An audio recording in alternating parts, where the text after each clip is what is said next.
Assalamualaikum warahmatullahi wabarakatuh. Selamat pagi semuanya.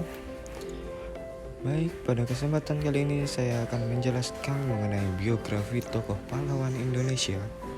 Sebelumnya, perkenalkan nama saya Lendi Prasetyo Adi Saputra dengan nomor induk mahasiswa 2201030071.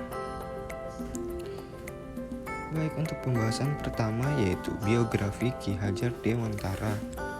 Ki Hajar Dewantara lahir di Yogyakarta 2 Mei 1889 dengan nama RM Soewardi Soejarningrat. Merupakan cucu dari Sri Paku Alam III dan ayahnya bernama GPH Soejarningrat. Pendidikan Ki Hajar Dewantara. Sebagai bangsawan Jawa, Soewardi Soejarningrat mengenyam pendidikan Europese Lager School atau ELS, sekolah rendah untuk anak-anak Eropa.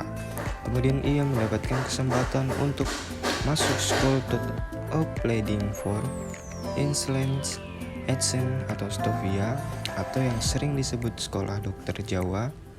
Namun karena kondisi kesehatannya yang tidak mengizinkan, membuat Soewardi Soejarningrat tidak tamat dari sekolah ini. Soewardi Soejarningrat atau Ki Hajar Dewantara selain mendapatkan pendidikan formal dan di lingkungan Istana Paku Alam, juga mendapatkan pendidikan formal antara lain yaitu yang pertama Europese Lager School ELS atau Sekolah Belanda 3, yang kedua Wijkschool atau Sekolah Guru di Yogyakarta, dan yang ketiga School tot Opleiding van Indische Artsen atau Stovia, sekolah kedokteran yang berada di Jakarta. Pendidikan di Stovia ini tidak dapat diselesaikan karena ia sakit. Sebagai figur dari keluarga bangsawan Paku Alam, Soewardi Soejarningrat memiliki kepribadian yang sederhana dan sangat dekat dengan rakyat atau kaula. Jiwanya menyatu melalui pendidikan dan budaya lokal atau Jawa. Guna mencapai kesetaraan sosial politik dalam masyarakat kolonial, kekuatan-kekuatan inilah yang menjadi dasar Soewardi Soejarningrat dalam memperjuangkan kesatuan dan persamaan lewat nasionalisme kultural sampai dengan nasionalisme politik. Selanjutnya yaitu profesi Ki Hajar Dewantara. Profesi yang digeluti oleh Soewardi Soejarningrat atau Ki Hajar Dewantara adalah dunia jurnalisme yang berkiprah di beberapa surat kabar majalah pada waktu itu: Sediatomo, The Express, Oetosan Hindia, Midin Java, Jajah Timur, Koemoda, dan Poesara yang melontarkan kritik sosial politik kaum Bumi Putra kepada penjajah. Tulisannya komunikatif, mengena, dan tegas. Jiwanya sebagai pendidik tertanam, direalisasikan dengan mendirikan perguruan taman siswa pada tahun 1992 dengan tujuan mendidik masyarakat Bumi Putra. Pada waktu itu, Ki Hajar Dewantara termasuk penulis terkenal. Tulisannya tajam dan patriotik, membuatnya mampu membangkitkan semangat anti kolonial bagi pembacanya. Selain itu, sebagai wartawan, ia juga aktif di berbagai organisasi sosial dan politik. Ketika tahun 1908, Ki Hajar Dewantara aktif di seksi propaganda organisasi Budi Utomo untuk mensosialisasikan dan membangkitkan kesadaran masyarakat Indonesia tentang pentingnya kesatuan dan persatuan dalam berbangsa dan bernegara.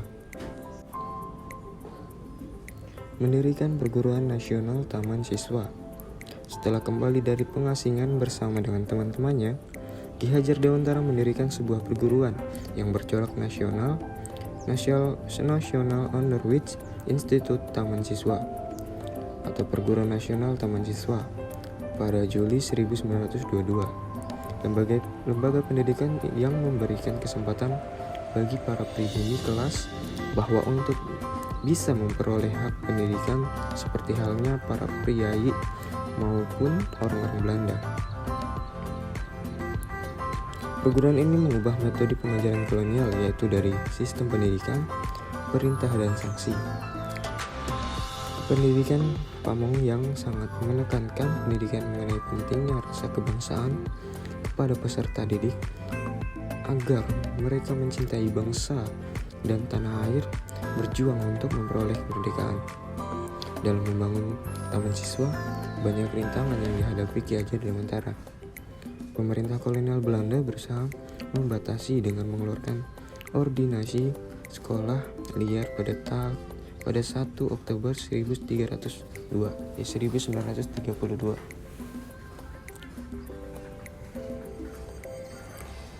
Selanjutnya itu wafatnya Ki Hajar Dewantara. Perjuangan Ki Hajar Dewantara belum selesai untuk mendidik penerus bangsa. Namun ia sudah wafat terlebih dahulu pada 26 April 1959 dan dimakamkan di pemakaman keluarga Taman Siswa Wijaya Brata, Yogyakarta.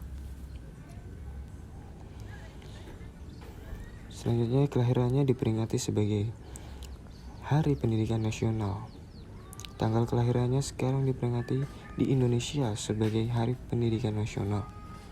Bagian dari semboyan ciptaan Tutwuri Handayani yang menjadi slogan Kementerian Pendidikan. Namanya juga diabadikan sebagai salah satu kapal perang di Indonesia, yaitu KRI Ki Hajar Dewantara. Potret dirinya diabadikan pada uang kertas 20.000 tahun emisi 1998. Ki Hajar Dewantara dikukuhkan sebagai pahlawan nasional yang kedua oleh Presiden Soekarno pada 28 November 1959 berdasarkan Surat Keputusan Presiden Republik Indonesia No. 305 tahun 1959. 8 November 1959 untuk mengingat jasa-jasa Ki Hajar Dewantara, didirikannya Museum Dewantara Kirtigriya di Yogyakarta.